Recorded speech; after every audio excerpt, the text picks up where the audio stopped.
তো ভিউয়ার্স পানি অবশ্য পায়ে গেছি। এই যে বললাম না, একটা ছোট ব্যাগ নেওয়া লাগবে আর কি। ছোট ব্যাগটা নিতে পারলে তাহলে আর এত প্রবলেম হবে না। তো এখন যেহেতু একটু সময়ের রেস্ট নেওয়া শেষ, জাদুঘর রেস্ট হচ্ছে এখানে, পরে ঢুকবো। মানে ওদিক দিয়ে গিয়ে ওদিকে উঠতে হবে।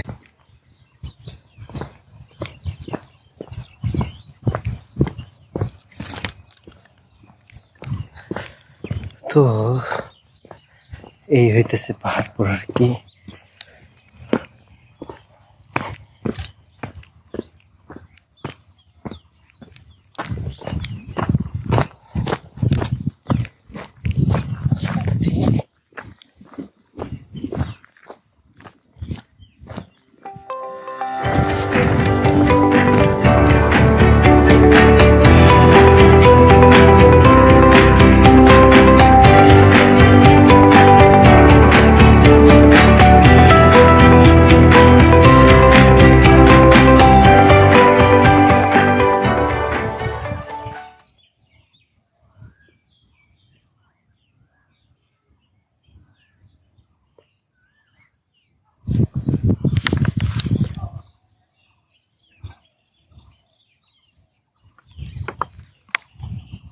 ফার্স্টবার আমি যে ডিজাইনটার কথা বলছিলাম, কিন্তু রোদের কারণে আমি এদিক দিয়ে আবার চলে গেছিলাম।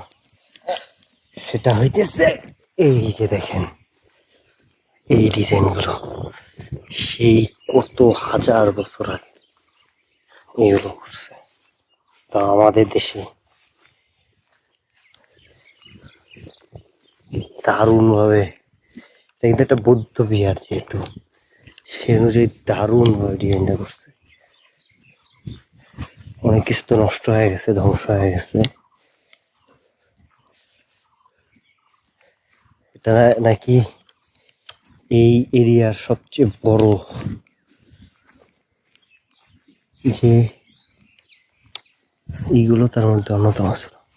ওহো, পাহাড়পুর বৌদ্ধ বিহারের উপরে উঠা যায় না, উপরে ওঠা যায় না। মেবি আগে ওঠা যেত। কাঠের একটা সিঁড়ি আছে, কি লিখছে দেখি তো। আহা, মন্দিরে ওঠা নিষেধ।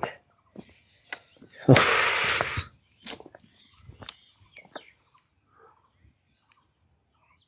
এই হইতেছে যে একটা জিনিস দেখে, দেখেন, দেখছেন এই যে এই কালোটা, এখানে কোনো রুম আছে, তার মানে তো ভিতরে তো ঢুকতে পারবো না। আমার উপরটা একটু করতাম। যাই হোক, তাও এত দারুণ একটা জিনিস। ওরা আমি পিছন দিয়ে ওড়ার চেষ্টা করবে, দেখি যদি ওনারা উঠে তাহলে আমি উঠবো। চুপচাপ উঠে যাবো, চুপচাপ নেমে যাবো।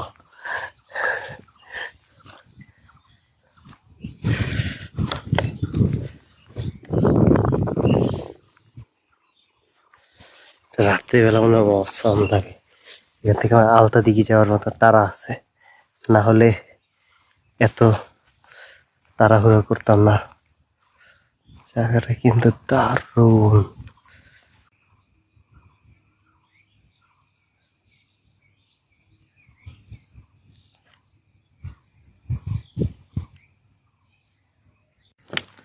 জায়গাটা এত সুন্দর, ডিজাইন গুলাও দেখেন এত সুন্দর যে আমার ভিডিও অফই করতে মন চাইতেছে না। বিশ্বাস করে, অফ করতেই মন চাইতেছে না। ওই যে দেখেন, কি আল্লাহ জানে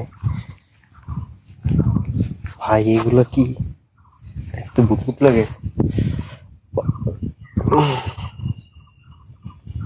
পুরানো ভাবে বুঝলাম ময়ূরের একটা মানুষ, কিন্তু এইটা কি ভূত মনে হয়, শয়তান মনে হয়। ভাই রে ভাই, কত ধরনের কত কিছু যে ভাই রে ভাই,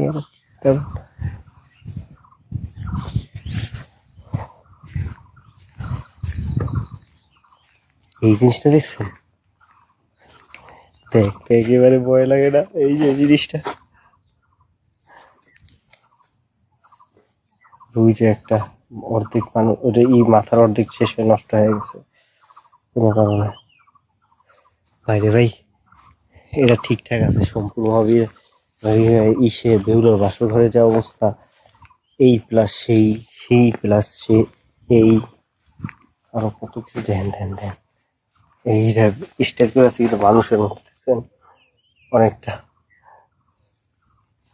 এই যে ময়ূরটা কি মানে আল্লাহ জানে, আমি তো জানি না।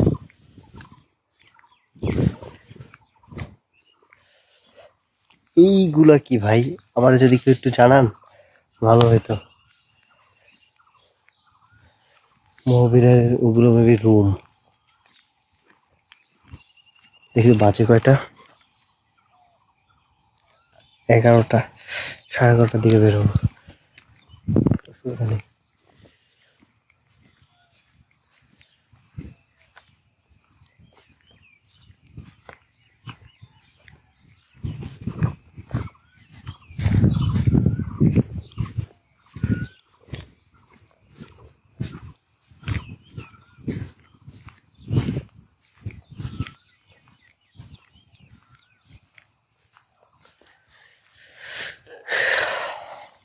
ভাই ভাই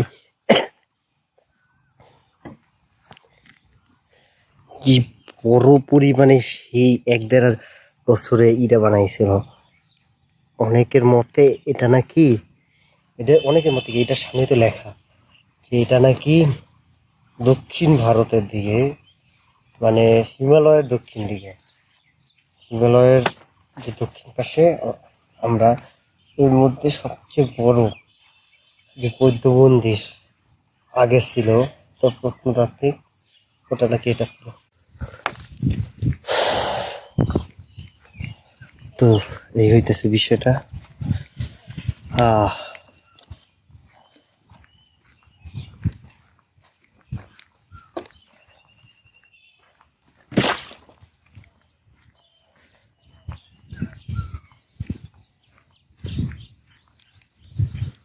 এই জিনিসটা কি রে ভাই, আমি একটা জায়গায় বুঝতেছি এটা কি, চলেন তো একটু দেখি তো। সব কোনায় কোনায় এটা জিনিসটা আছে। এটা কি বাংলাদেশের নতুন সরকার ই করছে নাকি, যে কেউ যেন এখান থেকে উপরের দিকে উঠতে না পারে?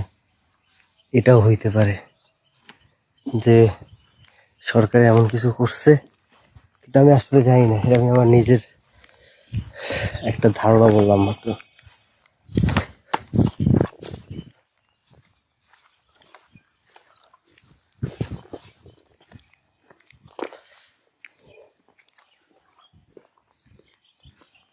চারোদিকে দেখছেন ছোট একটা লেক টাইপের কাটা আছে।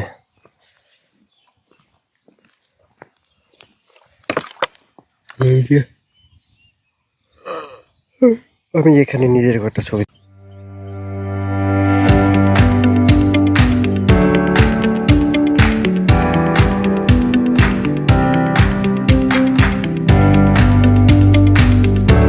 তো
হইতেছে ভিউয়ার্স অবস্থা, আর এই পিছনে হইতেছে পাহাড়পুর।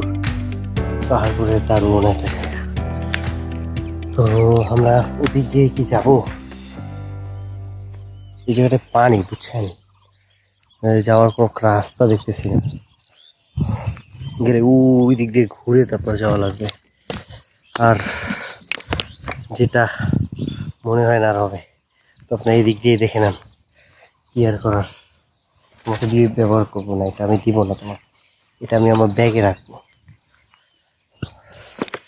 তো আমরা একটা কাজ করি, যেহেতু পাহাড়পুরে আসছি, পাহাড়পুরটাকে আপনি বেশিক্ষণ দেখাই। রোদ আসলে আবার ভিডিওতে আপনারা ক্যামেরায় সুন্দর দেখেন, আবার হয়তো সুবিধা, কিন্তু আমার পাম্পটি বেড়ে গেছে।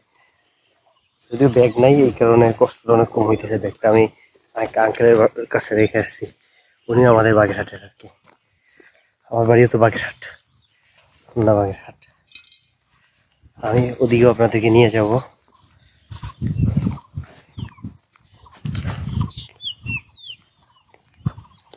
এই যে হইতেছে পানি আর কি।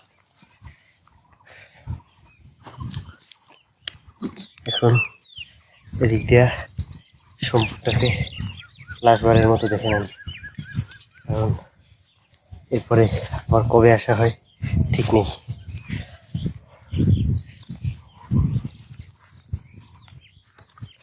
সূর্যটারে ভাই পুরা মাথার উপরে। বোতলটা অনেক কাজে লাগলেও একটু একটু প্রবলেম হইতেছে।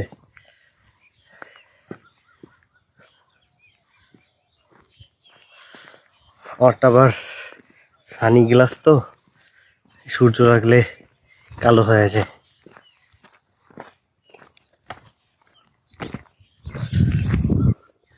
মোবাইল কি বেশি গরম হয়ে যাইতেছে? এই মোবাইল অনেক গরম হয়ে গেছে, এখন বন্ধ করতে হবে। তো দেখা হবে ওই ছায়ার ওইখানে গিয়ে। এই হইতেছে সম্পর্ক, জায়গাটা অনেক সুন্দর, আমার আজীবন মনে থাকবে। আর এই রুমগুলো, 170টা রুম আছে না, সবগুলো দেখাইতে পারলাম না, রৌদ্র আর টাইম শর্টেজের কারণে। আলতা দিঘিতে আবার সমস্যা আছে। আলতা দিঘি দুপুর 2টা-3টার পরে ওদিকে তেমন কেউ মানুষ থাকে না, কারণ দিকটা নাকি তখন অনেকটা জনমানববিহীন হয়ে যায়।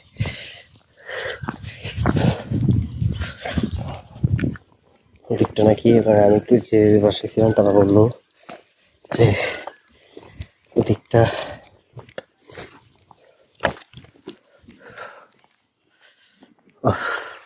অনেকটা বনের মতো, বন, সুন্দরবন বা ওই টাইপের।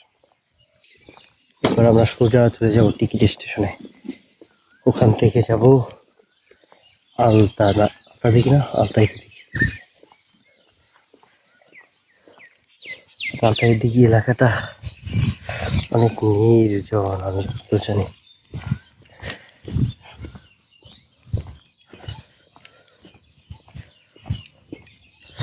চলেন, এইতে জাদুঘর, আর জাদুঘরের ভিতরে ভিডিও করা নিষেধ। এই কই কি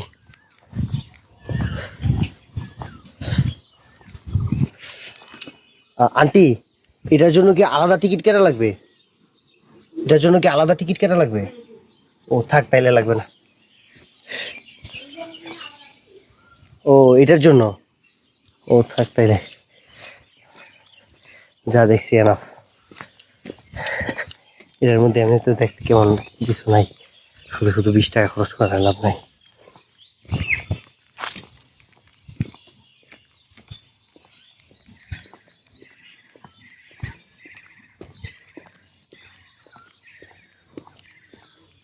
কি একটা অবস্থা চিন্তা করেন, এর জন্য একটা আলাদা টিকিট কাটতে হবে। এর সাথে ইনক্লুডেড করে দিতে তো পারতো।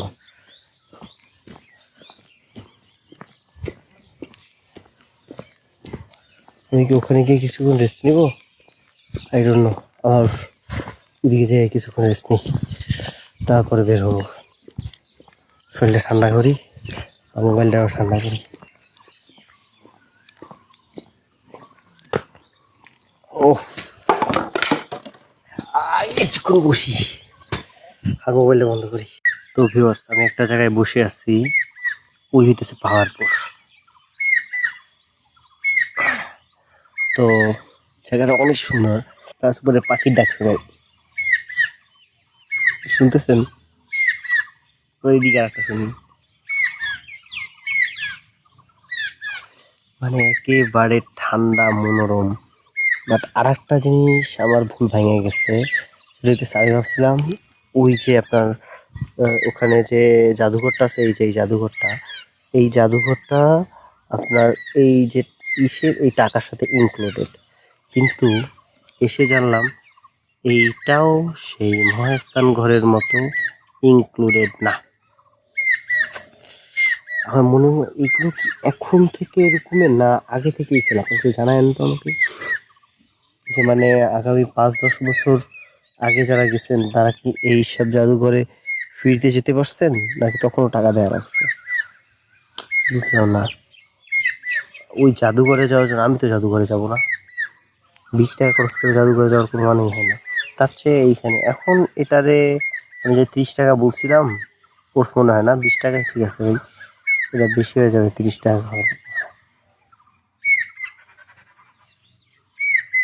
কয়েকদিন পর না এটা করে ফেলায় যে এই বাগানটা দেখতে গেলে 20 টাকা, ওটা দেখতে গেলে আবার 20 টাকা। ওই সিঁড়ির যে আছে না, ঢোকার যে সিঁড়ি, এই যে নিচের এইখানে ওই যে এই যে সিঁড়িটা, এই সিঁড়িটায় বসে ফেলবে, যতটুকু দেখতে গেলে 20 টাকা। এই পাখিটা কোন পাখি ভাই? দারুণ গান।